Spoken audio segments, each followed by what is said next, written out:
Wonderful. There's my cousin. Yay. Good. I can see you, but not me, and that's better. I don't need to see me. Look all excited. Yes. Well, My gosh, Rebecca, you haven't aged one single bit. I'm going to take my thumb out of my mouth. No. Wow. Oh my heck. Okay, there I am. I guess I am in this picture. It's really tiny at the top. All right. It is so, it's absolutely delightful to do this with you. I'm very, very happy about it. I'm feeling very positive. There's some pretty wonderful, crazy things that have happened lately that we won't take your time up with them right now. But as soon as I'm complete with them, I'll call you and send you some copies. But I got some pretty good things going on. Awesome.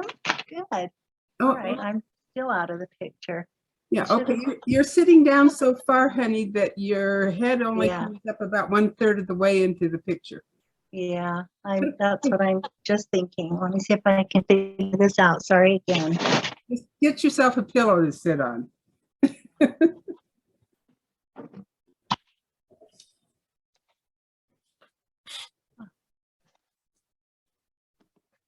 All right, that should do it.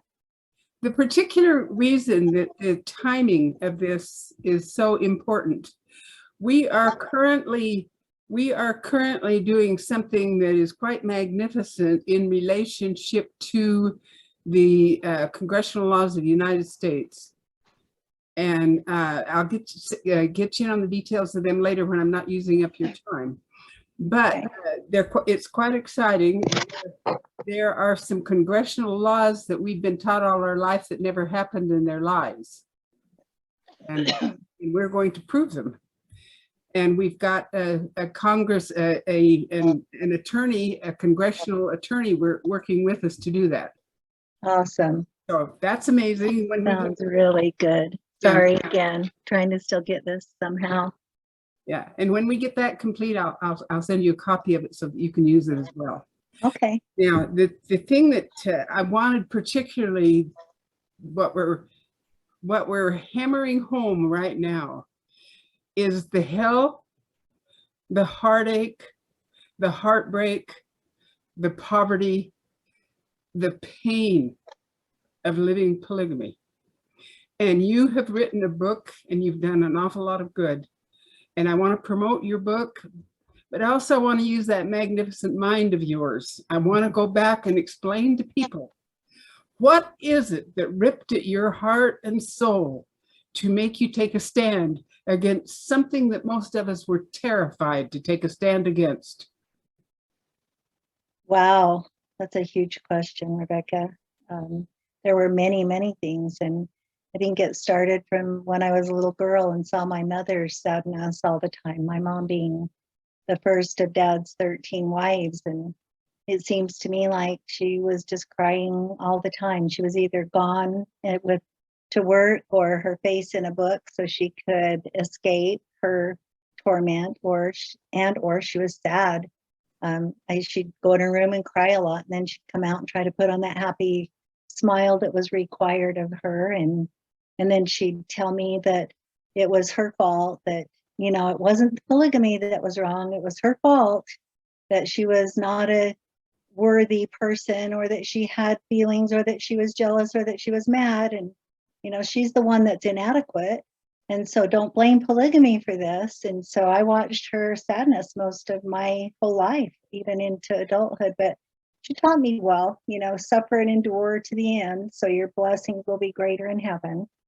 And that's the heartache of all of it, is the coercion behind polygamy. Is this is what we're required to do. Mom thought that's what she had to do. The miserable happiness. Behind it all, somewhere, someplace, as young as you were, you knew that something didn't fit. Yeah. If God is love, and we were taught that God is love, if God is love, where was it?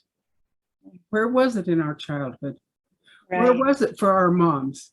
If God is love, where was it? And you felt that, and you acted upon that. Yep. And it took me a long time, but finally, yeah. But the thing is, look how many of us there are. There are thousands and hundreds of us. Yeah. And there aren't that many of them that said, wait a minute. If God is love, what happened here? Right. Why isn't this working?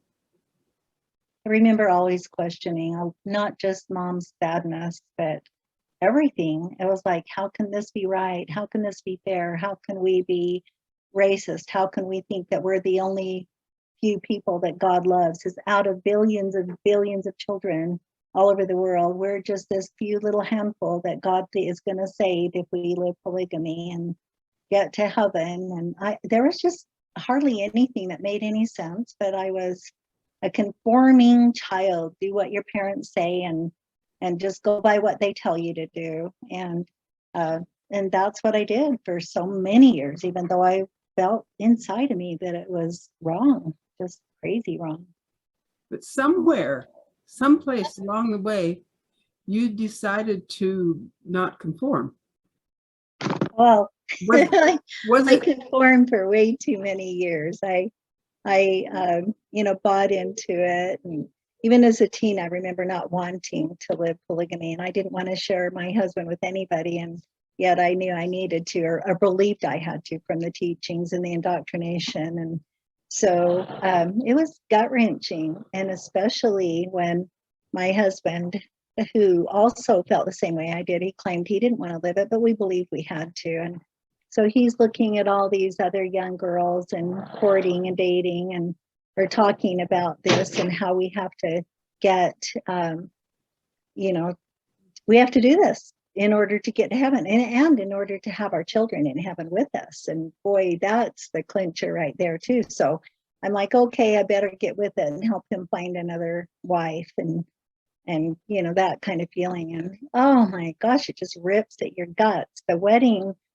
we used to call it a choice. There's no way it's a choice. I remember thinking it was, even on the wedding day. My sister wife, who's my second cousin, sent me an invitation to my husband's and her marriage, her wedding. And I cried. And then, she was showing me her 90s and everything that we're going to be in the honeymoon. And I'm crying. And I'm in this gut ache, for months and months ahead of time. But yet at the wedding day, I just pulled it off like you're supposed to, in flying colors, with the smile on my face. We're finally going to get to heaven. And I looked so good. I looked like this perfect, welcoming, no feeling woman. And yet inside, I thought I was going to die. I felt like when my dad performs the wedding, that I have a gun to my head right here. And it's, you will do this or you will die. And really, that's it. That's what we were told and taught by Joseph Smith. You will be destroyed. If you do not live this law of plural marriage, you will be destroyed. And so I coercively agreed, but still thinking, this is my choice. I could go straight to hell, or I can do this, as if that's real choice. As we know, choice is not about coercion. So absolutely terrifying and painful. Yeah, I can remember being taught over and over, you either choose to do this, or the only way you can have your salvation is by blood atonement to save your evil soul. Yeah. And trying to make up my mind which looked better. Yeah.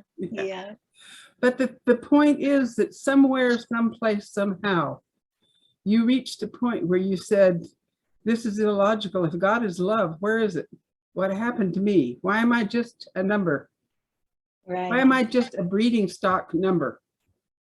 I think that I tried just as hard, if not harder, than so many other people did to keep making it work. And people would ask me, well, can't you make it work? And I said, of course, people in the gutter make it work. People in, no matter where they're at in life, they make it work because they have to. They stay alive and they survive for as long as they can. And that's what I felt like it was. It was just trying to make it work every day. And with all the heartache and the sadness and the pain, and between my sister wife and I, we had 11 children, which is just a tiny, tiny few compared to so many fundamentalists, and the children they have. But her heart was breaking too. We just struggled. We wanted to be friends and kind, and we did love each other.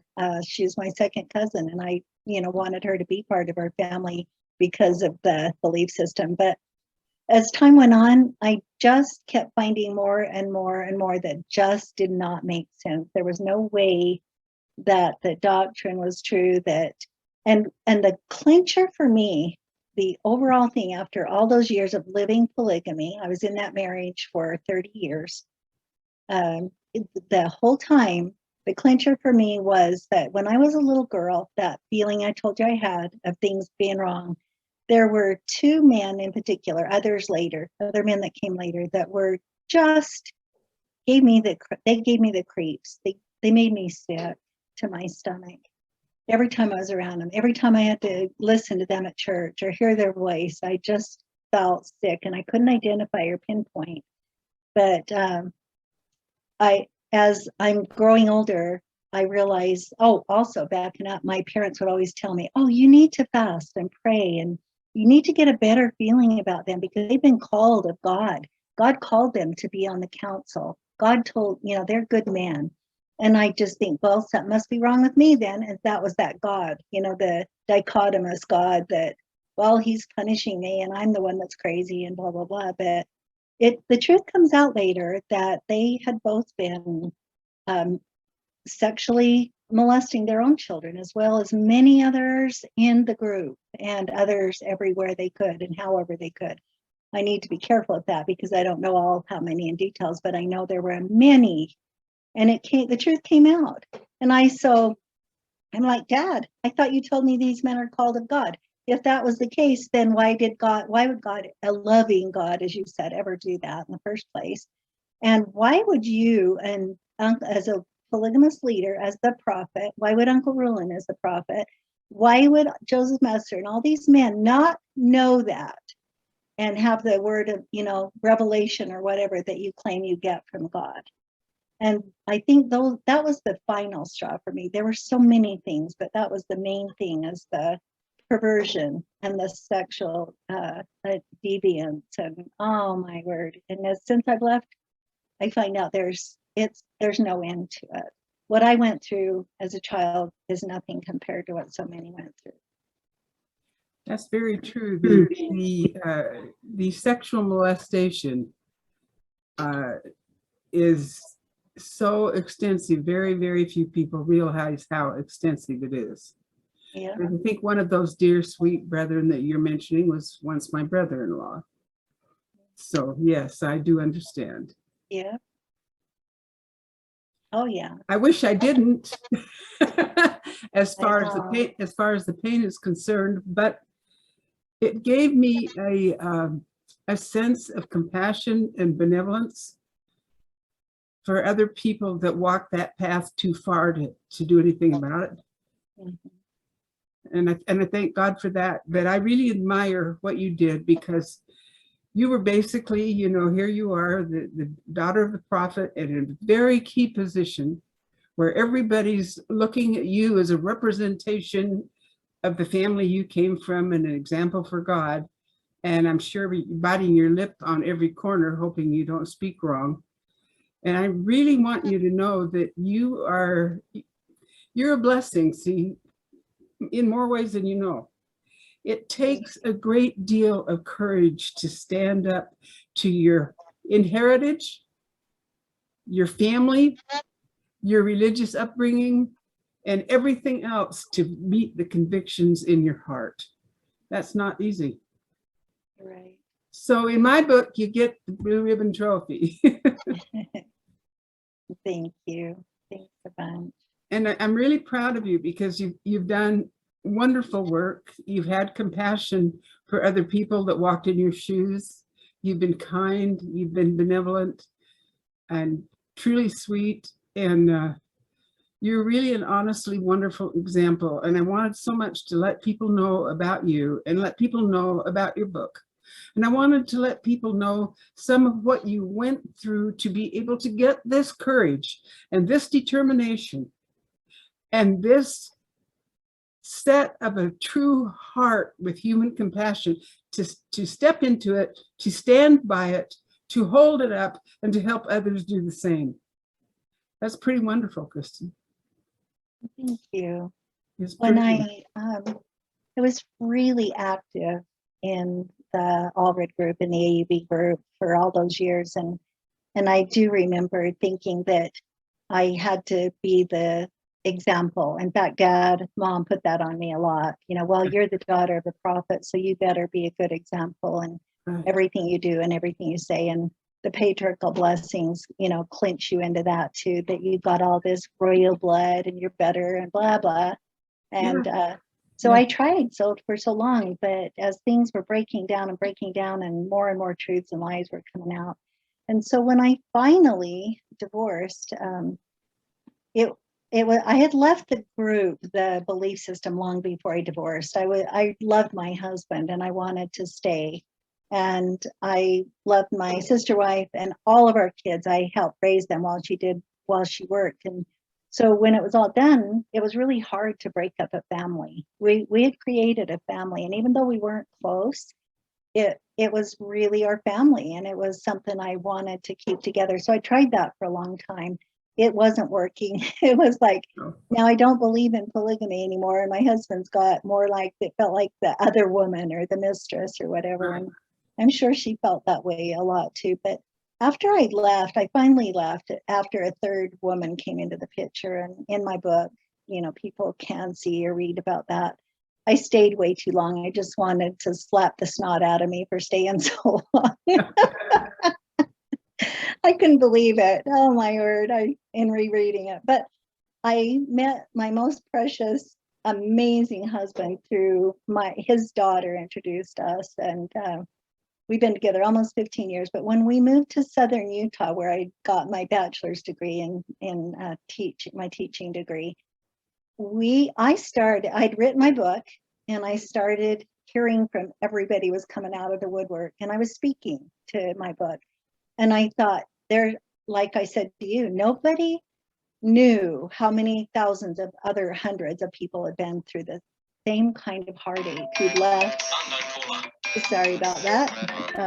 Forgot to turn that off. That's okay. So, I'll go through later and just cut the phone call out. Don't worry. and so no one really realized, or I didn't, I should say, how many people had been through such horrible and horrific things and heartaches similar to mine, and even worse, like I said. And so I thought, someone needs to address this. Someone has to speak out about the harms of polygamy. This is not okay. And so along with my book, I started making phone calls. My husband and I worked for the Diversity Foundation for a while, volunteered. And that's where we helped a lot of the lost boys that were kicked out, that were in jail, kicked out of the FLDS community. And we were just mentoring and taking them and tutoring, doing all kinds of stuff while I was teaching. And as time went on, not very long after that, I founded the Sound Choices Coalition. And that is let me see if I can say that exact way it goes. So we're informing society of the harms of polygamy and advocating for its victims. And that's what we still try to do consistently and have done since 2013. I wrote, the first book was cut way down, so my second book is called The Uncensored Version of My Life and My Story. And that's my truth. You always get somebody say, oh, this didn't happen or that didn't happen, but that was my truth and my perspective and my life. And so I'm still involved. I still try wherever and however I can to help. Not so much physically involved, but more as a resource and referral person, along with the others on our coalition. We have a Facebook page that I should have sent to you too. It's incredible. We post stories on there every week or so, and we post news articles and information about other cults that still takes place. So it's really, really, and we're working on our website to get that updated. I think that's very important, because education and understanding is what liberates finally your mind. You have the angst inside of your heart, but when it hits a note of truth that you can't get off of, that part sticks. Absolutely. That part sticks. And the more of those you stack up, the next thing you know, you've got an action. Yeah. That's why we're not supposed to get educated, right? Oh, no, Figure out- education is a sin. Yeah, yeah, for You, sure. you may dare to think. But once you start thinking and you become responsible for your own decisions, then life changes. Yeah. And once you know you have the right to do that. But look around us, cousin. Look at all of our cousins and relatives and the people that we love that wouldn't dare to think for fear they're going to suffer eternal damnation. Yeah. You know what, Rebecca, the best part to me that I love to stay in gratitude as much as possible. And the part that thrills me is my dad had over 200 grandchildren. So that's how many nieces and nephews I have. I'm going to say maybe 208 or 10, somewhere in there. And more than half, way more than half, my brother and I that have both left, figure that maybe a third or a fourth of them have stayed. And just from the time I left in 2002, and I was one of the first people to leave, the nieces and the nephews and my children, and I'm so grateful to God for that. My kids are not in it. None of them, none of my grandkids, and so many more of my dad's grandchildren it's just exciting to me that they're waking up, that they have been educated, that there's more choices, and there's more of us out here to help catch them and help them and be there for them. Right. That wasn't there for us. Right. That wasn't. Yeah. Didn't exist. And you're doing a great job. I'm really proud of you. Oh, I hope people learn more about it and understand about it, and that they study it, because if they don't, they'll never comprehend what it really is. Right. It's people say, well, it doesn't mean anything. Well, it does mean anything. You take the one and only mate you'll have for time and all eternity, and just treat it like it's a bowl of spaghetti. You get one bite. Yeah. And then wonder why you're hungry all the time. Right. It doesn't work, Right. It doesn't work. We can't, if we're supposed to love one another, build one another up and build a life together, you need the together. You need the together. It can't be a sin. Yeah. And of course, technically, if you want to get right down to reality, the definition of sin is ignorance. So go pat yourself on the back, because you're no longer suffering from ignorance. You woke up. Well, I wish I felt way more intelligent than I do. The more I learn, the more ignorant I feel, truly. It's like, oh my gosh, there's so much I don't have a clue about. And of course, I'm not going to learn it all in this lifetime, but it's been an incredible adventure, and I'm so grateful for life and where I'm at. I'm going to present at the National Cultic Association in June, and I'm hopefully going to have that ready. We have to have that turned in by the end of this month, so I'm almost ready to do that, to send it in, record it. It will be about, it's called Polygamy, A Cruel Arithmetic, and it's based on Craig Jones' book called A Cruel Arithmetic, and that book is, if anybody can get their hands on that, Rebecca, that's one of the best books I've ever read. I'm going to read it again. I've read it twice. I studied it for this presentation. Now I'm going to read it for the fourth time, and I'll probably read it again. It's full of fantastic information about why polygamy is still illegal and will remain illegal in British Columbia. Well, the thing about it is there's 1,000 reasons. If you just sit down, and I've done it, I've taken a lot of research of how much of our tax dollars is bled off taking care of women that they're allegedly married, but their husbands don't take care of them. Mm-hmm. America's tax dollars take care of them. Yeah. And that is sad, and that's dramatic, and it's ridiculous, because with the COVID virus, the forest fires, the floods, and everything else we've got going on, we still have hundreds and hundreds of $1,000s bled off to take care of polygamous families that husbands feel no financial responsibility for. None. I just read a statistic today because of the presentation that said that 50% of fundamentalists are supported by our tax dollars. I beg to differ. From my own experiences and from what I've seen over the years in my growing up times, and still, I would say it's got to be at least 3/4, 75%, It is. if not more. It is. It's more than you think, because I worked on the Canadian court case as well. Yeah. So I've been involved in this sort of nonsense for a lot of years. And then I look at my own father's wives. Okay. Right. Dad had 6 wives. He had one that wasn't on welfare. And he didn't have as many wives as a lot of his buddies had. In the Allred group, we were actually looked down upon to take any welfare or food stamps. So, and it was pretty small when I was a kid, when I was younger. And Dad, I would say he raised his kids pretty good. We lived in poverty and didn't know that because we didn't have much to compare with. Everybody was poor like us, so we all just looked, the similar, the same. But he would really, what's the word? It was like, do not take any government assistance. So that was the way it was for a long time. But then I had to do that with my kids or we were going to starve anyway. We had to pay bills and there was just not enough. And there were other people that started having to do that as the groups got bigger and more kids and more kids. Right. And so I think it's quite different now too. I'm pretty sure there's more by far than there was, at least in that group. But the other groups and the independents, I know they actually have been taught to bleed the beast, to take from the government to do it. So I've got a lot of statistics on that, and they definitely were. They definitely were taught. They taught that the United States government owed them a debt for the price of Joseph Smith's life, and they had a right to collect that. Yes. That it was their birthright, because they were holy and other people weren't. That's what they were there for. And many still feel the same way, that anybody on the outside are there to provide for them, to give to them, to help them. Right, because they're lesser people and you're God's chosen people. That's right. And that's the way that my father looked at it.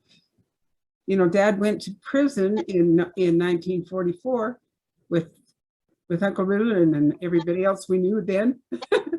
and so Dad went to prison, and when he was in prison, here's the cute little thing. Now, you can't find this on the internet anymore. They took it off.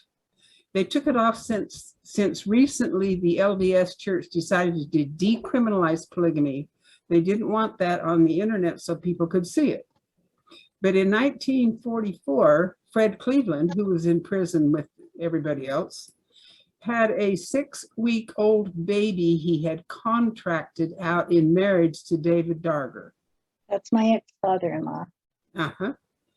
Yep, contracted out in marriage to Dave Darger. And that is still. It was Fred Cleveland's baby.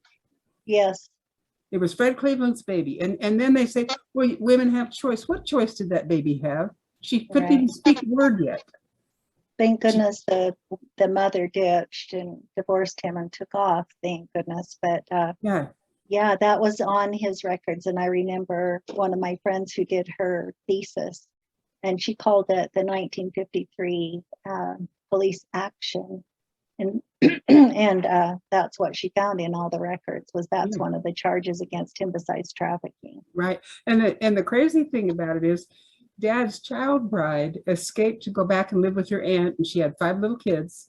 She got killed in an airplane crash, little Rachel Jessup. And she got killed in an airplane crash. So Dad wanted to get the kids back when he got out of prison. So he went to the judge and promised he would never live polygamy again if he could get the kids back. And that judge gave him back those children, and Dad took 2 more wives after that. Of course. Nobody ever follows up on it. Nobody ever pays it. The court case is over. Let us not be confused with the facts. And Dad took 2 more wives after that. That's what, I'm sorry, I interrupted. Go ahead. Yeah. And then, of course, Dad sold me to Fred Cleveland's son for cash. And, that's the way it was. We weren't people. We were property. We were never people. I don't know. I think, in the relationship that I had with my Allred relatives, they treated us like people. And Uncle Lyman always treated us like people. But in Dad's family, you weren't people, you were property. Yep.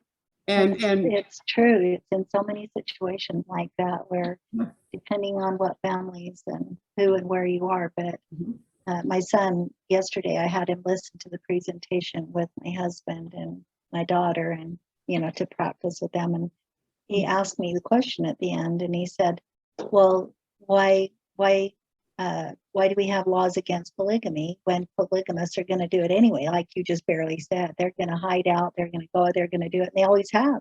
They're going to break the laws and continue to do this. And I said, because at the very least, the reason it needs to be a crime still is because it sways other people from coming in. And it's all of us generational fundamentalists who keep it going and keep it going and keep it going. I would say there are very few converts, unless they're crazy, insane perverts. And I hope I'm not personally offending somebody, but it's incest. It's over and over and over marriages, because everybody that's living it are still related to people. And hopefully it's going to deter other people from coming in and living polygamy. It's not okay. So that's the bottom line. Honey, fumarate deficiency is the highest. Oh, major. Fumarate deficiency is the highest in the world among our sacred, holy people.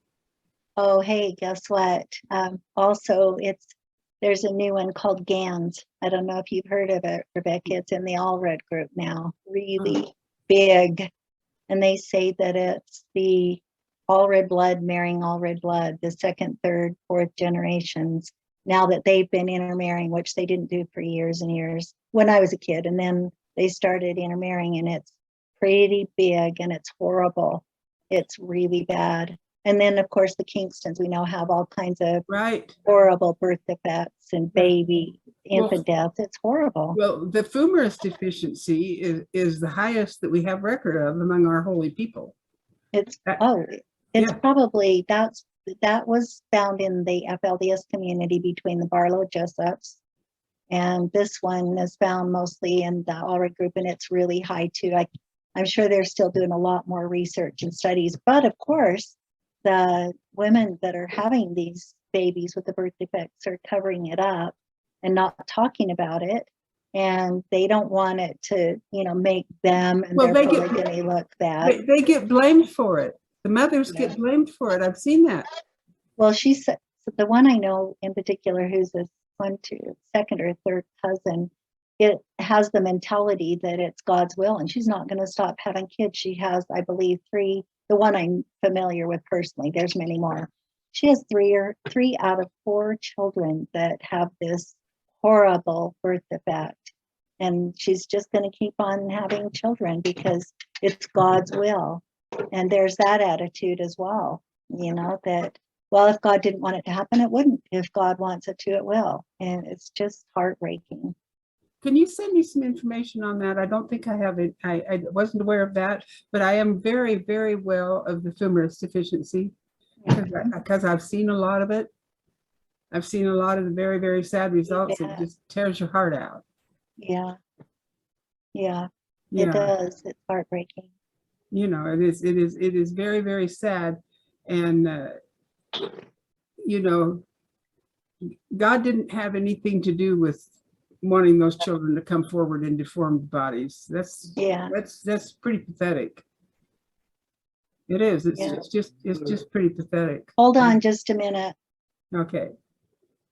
I'm recording here an interview, guys. I was just going to ask you if you have an idea. Oh, I don't, honey. Yeah, whatever you'd like is good. I'm hungry, so that'll be good, huh? Chicken sandwich. Do that sounds good too. Okay. All right, thanks, huh? So anyway, the thing is to make people realize that they don't have to produce children through incestual marriages. God didn't have anything to do with that. That's greed. I'm sorry, that's greed. Well, so is plural marriage, as we very know. Very much so. And it is terribly, terribly heartbreaking. Yeah. And so to educate the people and to help them find their way out of the paper sack I know that sounds ridiculous, but I almost don't know of any family that doesn't have a child that has a fumarate deficiency or something. That's fundamental. It's really common. And Yeah. I think another good thing that's happened, it's heartbreaking, and yet it's really sad, is that we know that the FLDS community, where the fumarate disease has been the highest in all over the world, is that, at least in the United States that I'm aware of, the Warren stopped the women and marriages in 2011. And we're talking thousands of babies that have not been born into that fundamentalist belief in all these years. Right. And there's probably several babies being born from the seed bearers that he assigned, but not in general like there would have been beforehand. There's the marriages have been dissolved until he supposedly breaks out of jail, out of prison, and the kids are young people. A lot of them are finding their way. They're leaving. They're finding partners and getting married and having a kid here and there, and they're breaking the rules. And but yet hundreds of them aren't too. They're following along and doing what he tells them to do. Yeah. But I'm glad that the children aren't being born into that like there would have been by now. Right. Well, we'd like to see it diminish altogether, but Oh, wouldn't that be nice? That's my daydream. Yeah. But the only thing that we can do, the only thing that you and I can do, is love them and try to educate them. There is no other way. Right. There is no other way. When we've got blood atonement as an alternative for disobedience, we're certainly not going to discipline them into doing what's right, because they're already terrified or they wouldn't be there. I mean, come on, that's the built-in terror from your time you're a little kid. That's what you hear about. The kind of blood atonement that I grew up with was that it was, and that the younger ones, but everybody I talked to, this is what they say to them, blood atonement meant that it's better that you get killed in a car accident or get run over, or somebody murder you, or even kill yourself than to leave the gospel. Right. And so whenever somebody does die or get killed, that's a lot of what the blame is. It's like, well, they were wicked, so God took them out. That's why they got killed. That's what happened to them. And I heard that many times. Yeah. A woman was leaving this is just one out of many stories, but she was leaving. She was a convert with her husband into the AUB group, and they had a couple kids, and she got in a car accident. They all died, her and the kids, but the husband, of course, wasn't in the car, and they blamed that on her, that was blood atonement. That was God's way of taking her out before she could deny the truth and leave. It's just heartbreaking, that kind of heavy threat over our heads, and that someday we should die before we would ever should leave. Yeah, well, that's what I grew up knowing from my father, that we should die. Only he wasn't kind enough to put in a car accident, and he figured somebody ought to do it. Yeah. Ought to do it for you. Yeah. Shed your blood, save your soul. Yeah. So you grew up with that. I know a few people that left, families that left, that were threatened literally with being killed. Yeah. So they ditched before that as fast as they could. So yeah. So I guess there's a few men who feel that they could take somebody out because they figured that, well, we weren't people. The ordinances they made, covenants, they called it, to do that. Well, we weren't people. We weren't people. We were property.